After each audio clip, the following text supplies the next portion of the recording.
Hello everyone, my name is Doria. I'm going to tell you a motivating story about the power of resilience.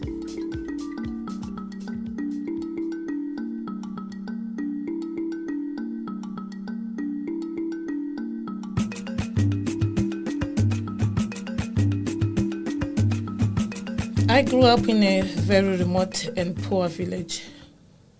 Most families in our village had one, if not only 2 meals a day. In my family of 4, that was my dad, my mom, my little brother and I, was more pathetic. Like most villagers, my parents had no formal job. We had to survive through my father's part-time jobs. For many years, I went to school barefooted, walking a long distance of 3 kilometers to and from school on cracking hills. The roads were dusty during the dry season and muddy during the rainy season. It was an awful situation. I carried books in a plastic bag that was made from an empty milli-meal bag that had a red company logo on it. You can imagine the situation. I could hardly carry any lunch to school because there was nothing. I loved school so much and I was intelligent, but it was hard to survive the situation. I remember at times I used to cry when other children laughed at me at my cracked heels. When I finished my high school, I got into serious depression because my parents could not afford to take me further with my studies. Although I had passed with flying colors, I was stuck at home. I had nothing to do. Most of the days I would sit and bask behind the poor mud hut and would start sobbing out my misery, feeling useless and having no purpose in life. I remember at one point, a thought of committing suicide crossed my mind. Thanks to the birds that usually chirped and tweeted from the trees, I sat alone quietly. It sounded as if they were saying, "Don't you worry, it shall be okay." They somehow always distracted me away from the thought of ending my life. It was one day, though, that was 3 months after doing nothing except for the part-time jobs here and there, that I remembered Anderson.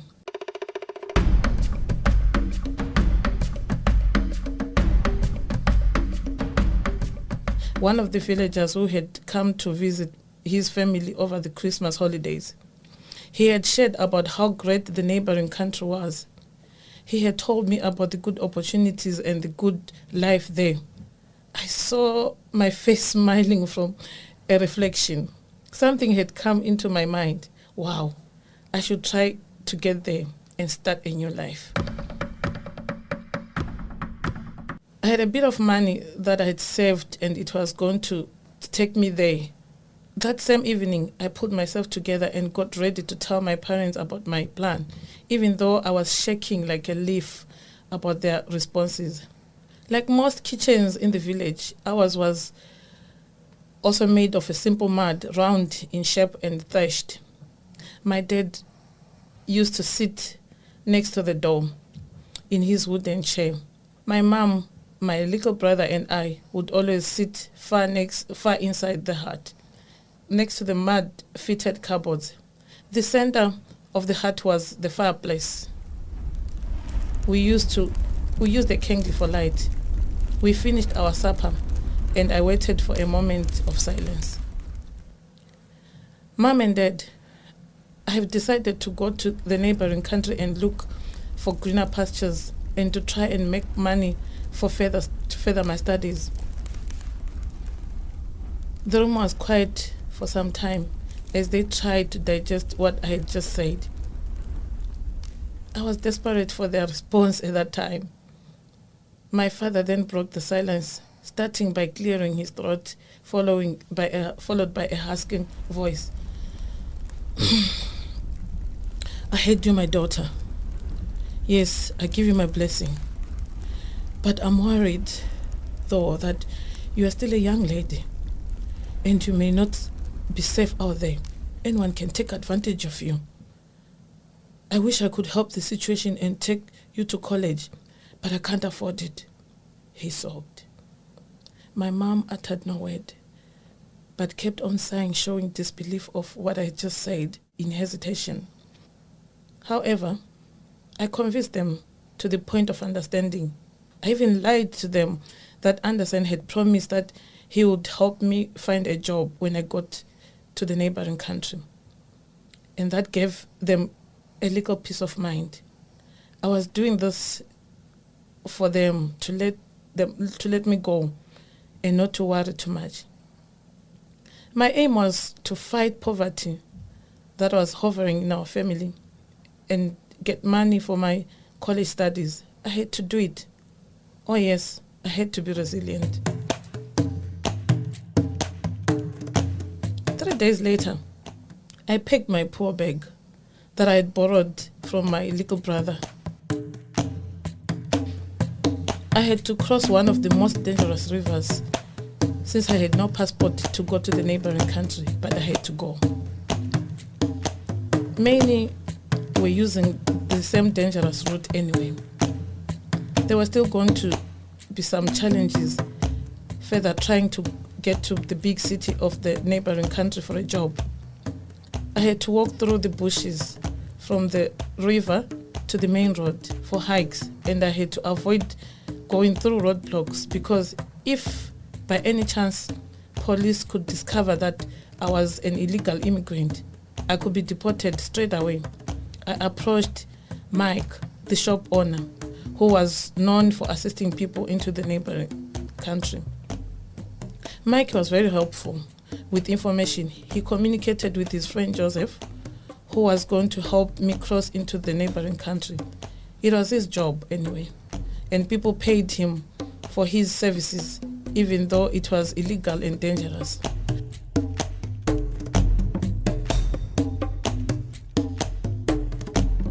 The day to leave came. I kissed my family goodbyes and left in the morning at around 5. It was a sad moment leaving my family, not even sure if I was going to do the right thing, not even sure if I would make it to the big city of the neighboring country, not even sure if I will survive with the little money that I had, not knowing where I was going to sleep. My mom waved her hand to me and quickly gave me her bag into her heart, and I knew immediately that she was in deep pain about the whole situation. My father stared at me in silence, and my sleepy little brother said, "Bye, Sissy, bring me some sweets." I dragged my feet off to the bus stop, but I had to be resilient. The bus came and hovered through the dusty roads and got me to the nearest town regardless. I also managed to locate Joseph. He was waiting for me. A very massive and bold enough body to do this kind of a job indeed. He gave me advice before we left for crossing and warned me that there would be hyenas in the thick forest and that we needed to be silent as we walked through. He also warned me of crocodiles in the river and that he did not guarantee a successful crossing to anyone he helped. God, I sighed as I felt butterflies in my tummy. I felt really scared, but I had to do it. I had to be resilient. The waters were silent and blue. I stood there nervously, watching the river. My eyes were over the waters and the muddy riverbanks, scanning for any motion, lest it could be the crocodiles.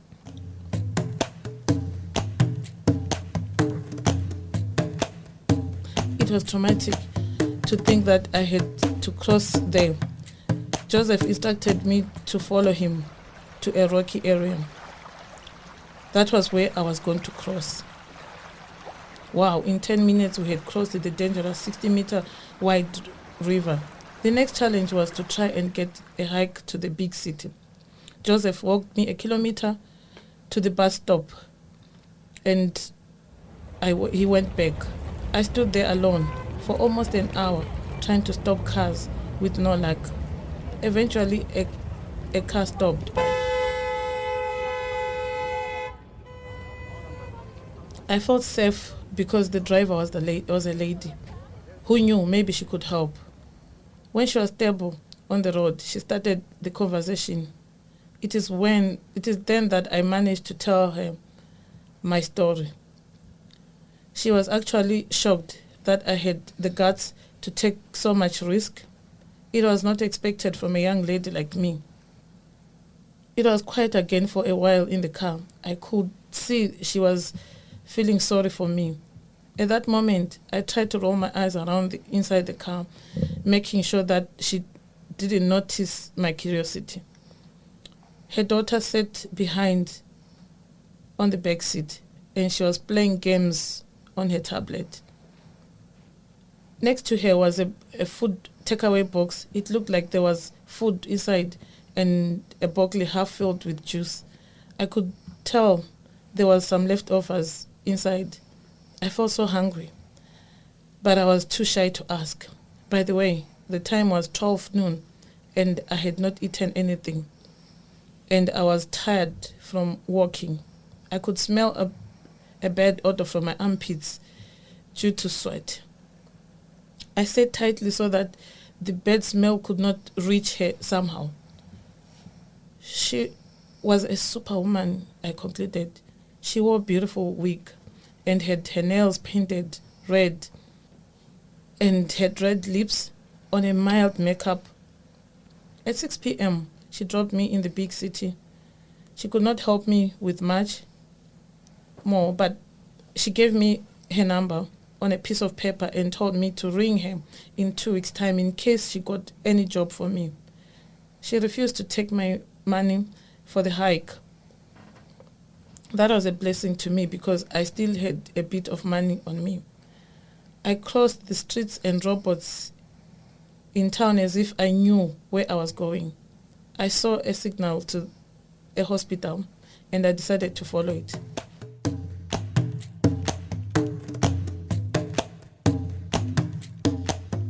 At the hospital, it was busy, in and out. No one could notice me until it was around 10 at night when the streets around were becoming quiet.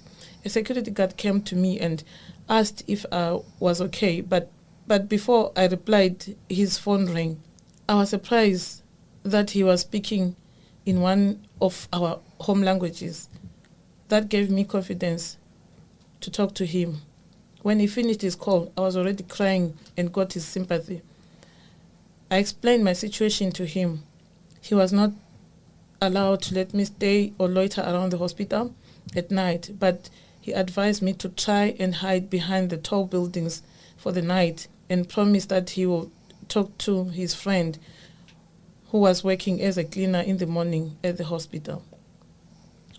She could accommodate me into her shack. I walked behind the buildings, ate my bread, and curled myself into a corner against the walls until it was the next morning. The next morning, I went back to the security guard. He had already spoken to the lady. Her name was Mimi.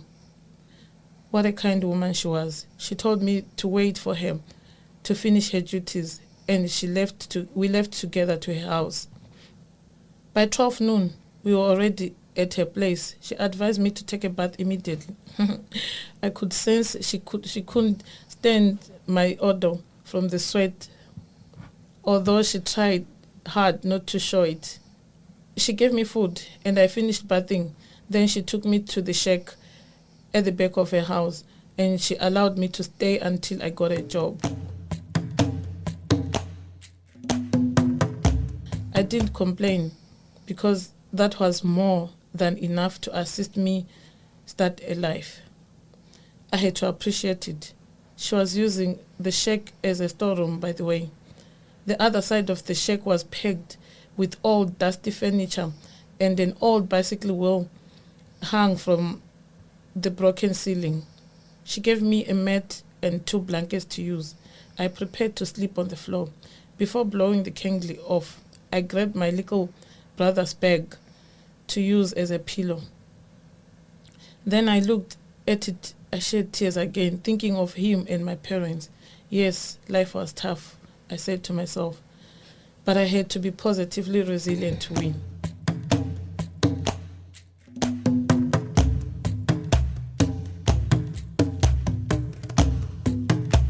I had to be strong. Mimi had offered to dish food for me every day. I had to wake up in the mornings and roam around the streets in the township, talking to people in search for a job. When the 2 weeks went by, on a Thursday, I asked Mimi to borrow me her phone, and I rang the lady who had given me a lift. Fortunate enough, she was excited to hear from me and told me that she had been waiting for me to call because she had got me a job to mind her colleague's child. She came the next day to fetch me. I thanked Mimi and her 2 children for being so kind to me. The job began to shed some light to my life. I worked as a childminder, and during weekends I took extra cleaning jobs. I could afford to support my family back home and saved enough money to go back home for college and enough to sustain my family while I was at college. It was not easy to make that decision again, but I had to do it because going to college was going to be a ladder to a better life for me, hence a better life for my family too. I had to do it. I had to be resilient.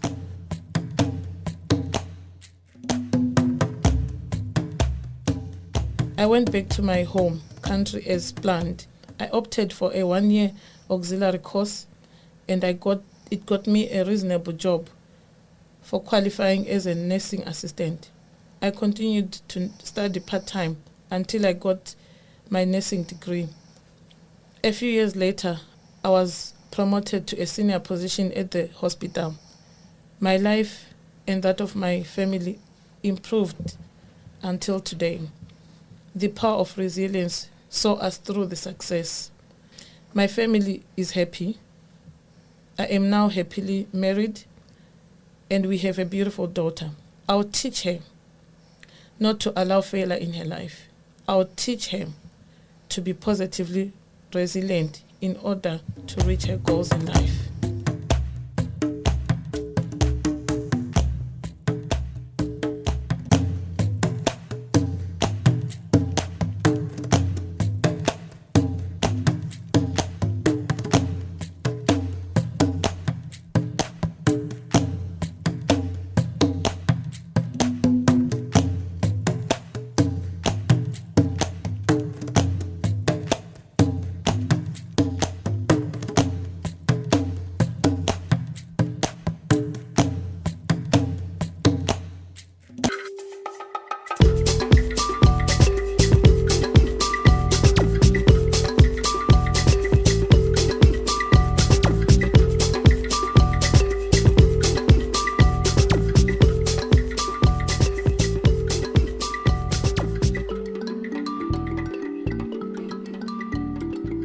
The Soundseekers Audio Festival 2024 is funded by the Arts Council of Ireland, the Centre for the Integration of Research, Teaching and Learning at University College Cork, and the National Forum for the Enhancement of Teaching and Learning in Higher Education.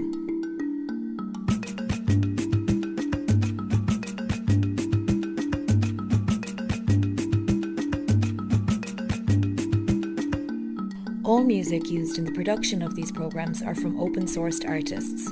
Go to www.thesoundseekers.com for individual artist credit.